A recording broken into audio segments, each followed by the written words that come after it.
Well, hello there. Welcome to the Aquarius Tiger issue. As you can see from the dates at the front of the caption there, it's in ever such small writing, and I must apologise for that, but that's the best way I could fit it on there, because as you can see, it's very complex dates involved with this. As always with Aquarius, it tends to get chopped in half or chopped at the back a bit or all over the shop, and this creates problems with the years. So, whereas you might have been told, oh, you're January 1950, end of January, you're an Aquarius Tiger. Well, that's not true. To be an Aquarius Tiger of 1950, you've only actually got 2 days which you can be born on. So you have to check this and follow it very carefully. Obviously, you check the year before. You check on the year before's dates. In that case. So okay, so what we've got here, we've got the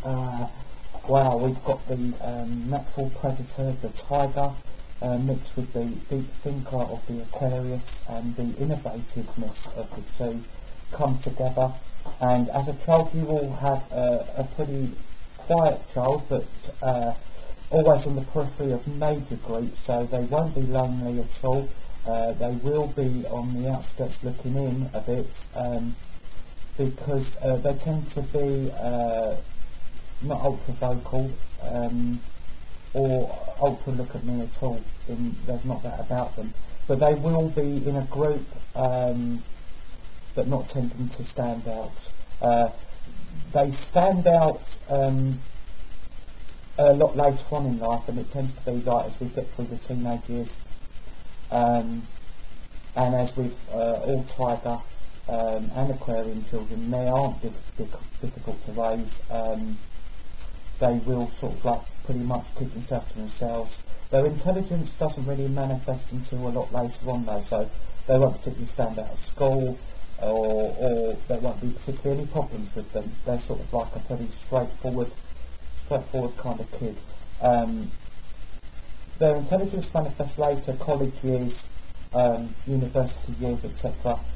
Really will come to the fore, and what you have is the brilliance of the tiger, for innovation and actually for pioneering works.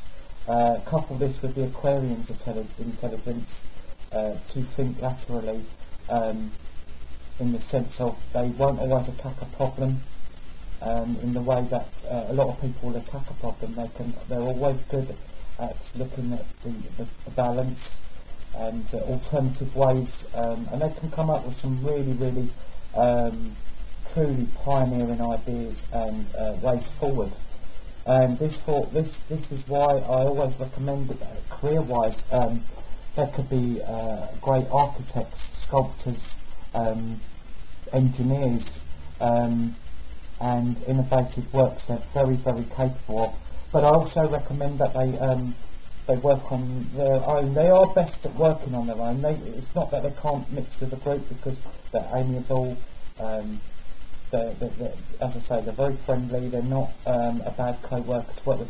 But they get the best out of themselves, and companies will get the best out of them when, as I say, or when they're creating their own company and they are doing their own innovative works and groundbreaking stuff. Not just as I say in the architecture, technology, etc. like that. So this is where their intelligence really comes to the fore, when they're allowed to have the funds behind them and explore basically and research and take on new forms of buildings, etc. This really will be them. And as I say, engineering works and complex, very sort of complex stuff is really well within their reach. We go to the point with the tiger, and this is with every tiger, and it isn't really nullified with the Aquarian in here, is that their approach to love and relationships is all about conquering with the tiger. So the harder you are to get, the better chance you have.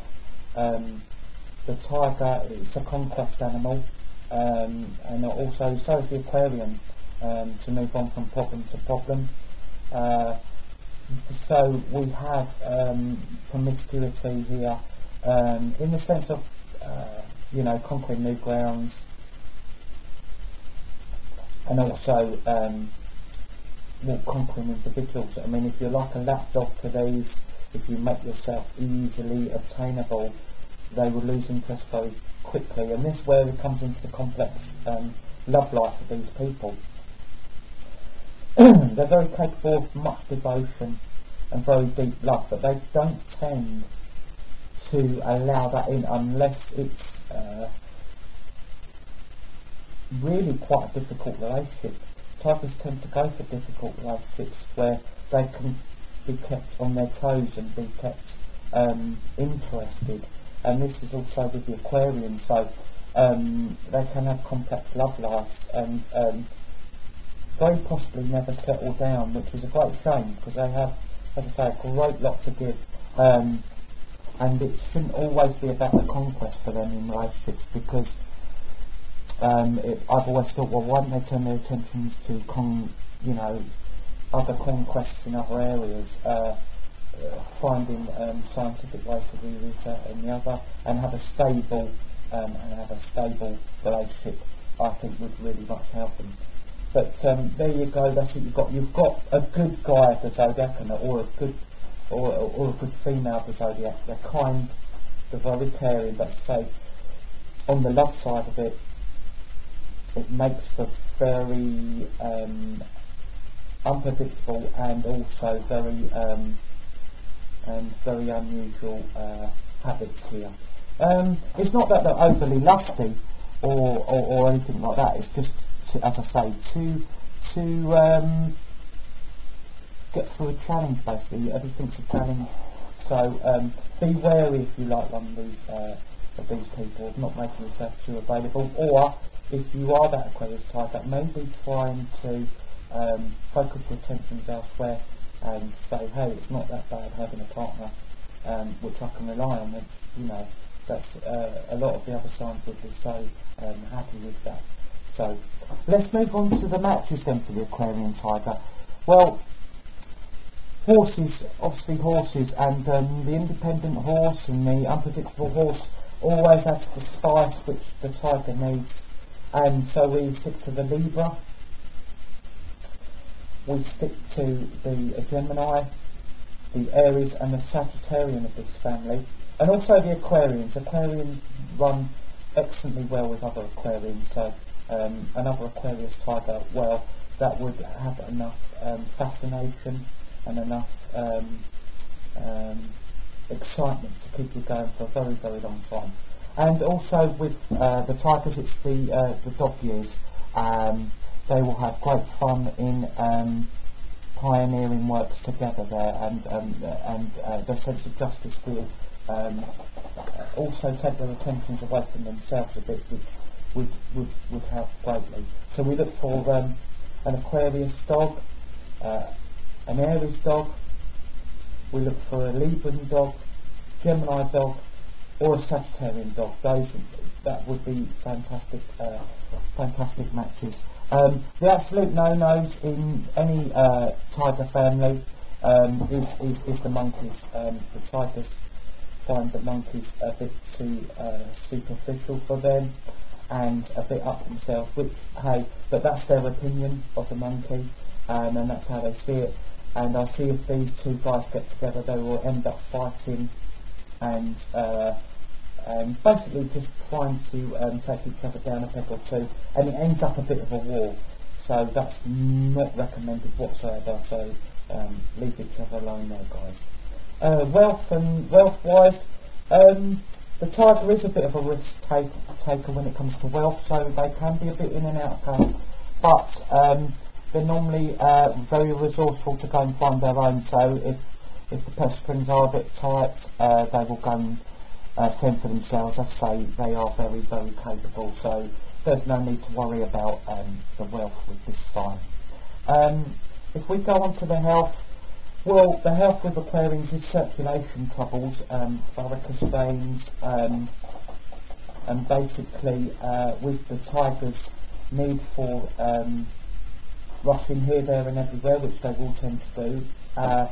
They have to be careful of obviously circulation, and it doesn't lead to complications like pneumonia, etc., or anything like that. But so that is a key to make sure that they look after themselves and don't let any of this go unrecognised.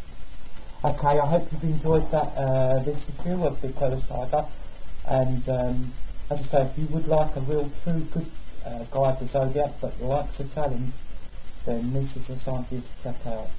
And I hope you've enjoyed it, and join me for my next issue, which will be coming shortly. Thank you very much.